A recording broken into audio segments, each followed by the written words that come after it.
네, 북한이 잠수함 발사 탄도미사일 SLBM 발사 영상을 공개했습니다. 그런데 이게 그대로 다 믿기에는 뭔가 좀 의심적인 면이 많습니다. 조작 의혹도 제기되고 있습니다. 북한이 도발 강도를 높여가고 있는 가운데 한미, 중일 등 6자 회담국들이 북한에 대한 압박 제재를 강화할 수단을 찾고 있습니다.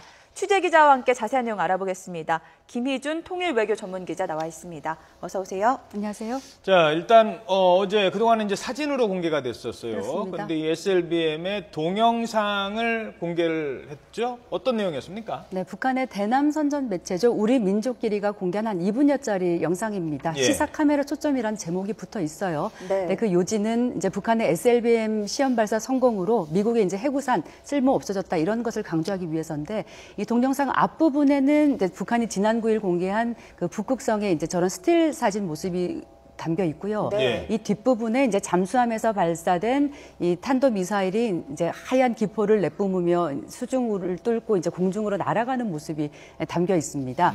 그런데 이제 이 사진을 보면은 쾅하는 폭발음과 함께 이제 마지막 이제 붉은 화염에 휩싸이는 모습까지 이제 담고 있어요. 예. 그런데 이제 이 자막을 보면은 그 괌과 하와이 앞바다에서 이제 미국 본토까지 타격할 수 있다.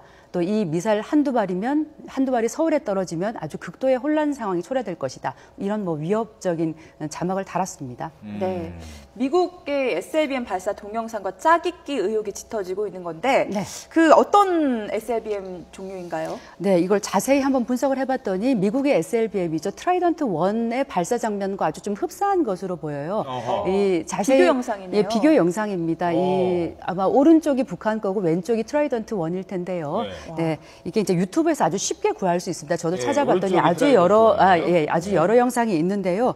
또한 이 미사일 탄도 모양을 보면 이 북극성의 모습은 끝이 약간 젖꼭지병 모양으로 약간 둥글고 또 뒤쪽에 발사된 그 탄두 부분은 좀 뾰족하거든요. 그러니까 양쪽이 좀 달라 어떻게 보이고요. 촬영하는 게 저렇게까지 똑같을까요? 그 발사관에 뚫린 네. 세로의 틈의 수까지 똑같다고 수까지 하네요. 예, 똑같은 것으로 또 밝혀졌고요. 그리고 보면은 그 앞부분에 약간 이제 그 잠수함이 이동하는 모습이 보이는데 그 잔망탑이라고 하죠. 위에 뾰족히 솟아올라 있는 이 부분도 보면은 이게 이제 북한제가 아니라 약간 러시아제 그림인 것 같다는 것이 이제 군사 전문가들의 얘기입니다. 그러니까 북한이 자신들의 이제 SLBM 또 뭐 무력 도발의 수준을 좀 과시하기 위해서 이것저것 영상들을 좀 짜집기 하지 않았냐 하는 의혹이 일고 있습니다. 왜냐하면 뭐 우리나라뿐만 아니라 미국이나 중국 등에서도 이 SLBM 기술 수준에 대해서 계속 의혹을 제기를 하고 있지 않습니까? 이런 데 대해서 우리 수준이 이만큼이다라는 부분을 좀 과시하려고 약간 부풀리게 한 것 아니냐 뭐 이런 생각이 듭니다. 예. 자, 이런 가운데 이제 북한은 뭐 무슨 무력 능력을 계속 지금 강조를 하고 있는데 육자회담 수석 대표들이 전격 회동을 했습니다. 그동안 대화보다는 좀 압박에 강조점을 둔 것으로 보인다고요? 네, 한밀 육자회담 수석 대표가 지난 1월 말에 이어서 도쿄에서 만난 데 이어서 넉 달 만에 다시 만났습니다. 예. 네. 그동안은 이제 북한을 대화의 테이블로 끌어들이기 위해서 육자회담에 앞서서 이른바 북한의 이제 진위가 뭔지를 파악하기 위한 탐색적 대화를 하자 이런 부분에 좀 강조점을 뒀거든요. 예. 하지만 이번에서는 탐색적 대화라는 얘기는 나오지 않았습니다. 대신에 북한에 대한 제재와 압박 이런 부분에 좀 방점이 찍혀 있습니다. 왜냐하면 뭐 아까 말씀드린 대로 SNBL 시험 발사 같은 이제 북한의 도발 위협이 계속 강화가 되고 있고요. 네. 뭐 현영철 숙청으로 인한 이제 북한의 뭐 불안정성 이런 게 강화되고 있기 때문에 북한 을 조금 이제 압박으로 끌기 위한 부분이 강조가 됐어요. 그래서 황중국 본부장 이 대북 압박과 함께 뭐 대화의 수단을 다 동원하겠다고 이제 밝힌 반면 이 성김 대표는 북한에 대한 압박 강화가 중요하다는데 이 3국이 의견의 일치를 봤다. 또 이제 그 제재 조치를 강화하는 한편 압박 강화를 위한 다른 모든 수단을 이제 모색하겠다 이렇게 밝혔습니다. 그러면서 이제 성김 대표 같은 경우 북한을 통해서 공개적으로 또 뉴욕 채널을 통해서도 어떤 대화를 북한에 제시했지만 받아들이지 않았기 때문에 우리가 할 수 있는 것은 이제 압박과 제재 수단 더 찾는 것이다 이렇게 밝혔거든요. 네, 그 압박을 강화하기 위한 수단이 뭐가 있을까 들여다봤더니 그 북한 근로자들이 해외에 많이 나가서 외화벌이를 하고 있는데 그렇습니다. 이렇게 돈을 벌어서 북한에 보내는 돈을 차단하겠다. 네. 이런 방안이 거론되고 있다고요. 좀 새롭게 진지하게 모색되고 있는 것으로 보입니다. 북한이 이제 그 해외에 파견한 근로자가 아프리카에 뭐 아시아나 또 러시아 이제 벌목공들이 있죠. 이런 예. 16개국에 한 5만여 명이 있는 것으로 추산이 되고 이들이 한 해 벌어들이는 돈이 한 2조 5천억 원 정도 이르는 것으로 추산이 됩니다. 정확한 통계치는 없고요. 그런데 이 돈의 90%가 그 북한 당국으로 이제 돈이 들어가는 것으로 알려져 있어요. 그러니까 이것이 이른바 대량 현금, 이제 벌크캐시라고 부르는데요. 이 벌크캐시에 이제 북한 유입을 차단한 유엔 안보리 결의안, 북한 대북 제재 결의안이죠. 20945에 이제 위배한 것이라고 보고 이 돈줄을 어떻게 차단할 것인지 하는 부분을 조금 모색하기 시작한 것으로 보입니다. 그러니까 북한의 이런 돈줄 제기로 이제 북한이 크게 타격을 받았던 것이 2005년에 방코델타 아시아, 이제 마카오에 있는 은행이죠. 그렇죠. 네. 북한이 이제 돈 세탁 창구로 알려졌었고요. 이것을 이제 미국이 차단하면서 북한이 한 2,400만 달러, 250억 원 정도의 돈줄이 묶였던 경우가 있거든요. 예. 그러니까 그런 부분에서 이제 삼국이 조금 이런 대북 제재안을 모색을 하고 있는 것 같고, 이런 이제 북한 근로자의 부분을 좀 지적을 하게 되면 또 이 해외 근로자들이 열악한 환경에서 노동 착취를 당하고 임금 착취까지 당하고 있는 상황을 이제 국제노동기구 ILO와 이제 협의를 해서 네. 각국과 이제 협의해서 어떤 처벌 방안도 추진할 수 있기 때문에 북한에 대한 압박이 될 것이다 이렇게 보고 있는 겁니다.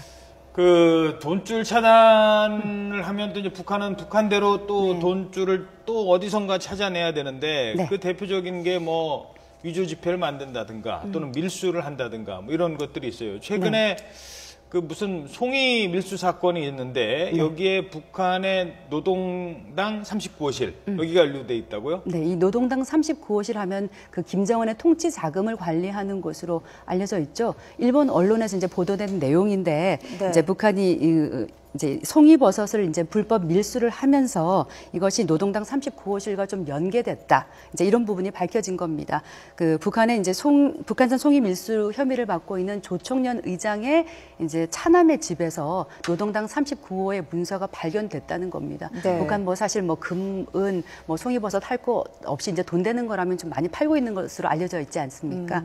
그러니까 특히 이제 뭐 1,800kg 상당의 이제 송이버섯이 이것을 이제 그 수입하는 것으로 이제 명시됐다는 건데요. 이 39호실이 이런 뭐 불법적인 거래에 연루됐다는 것이 밝혀지면 이것이 이제 새로 또 대북 제재 대상에 올라서 네. 관련된 그 고위직들의 돈줄이 좀 차단될 수 있지 않을까 뭐 네. 그런 생각도 듭니다. 어쨌든 대북 압박을 강화하려면 중국의 협조가 참 필요할 텐데 오늘 한미 대표는 베이징으로 향합니다.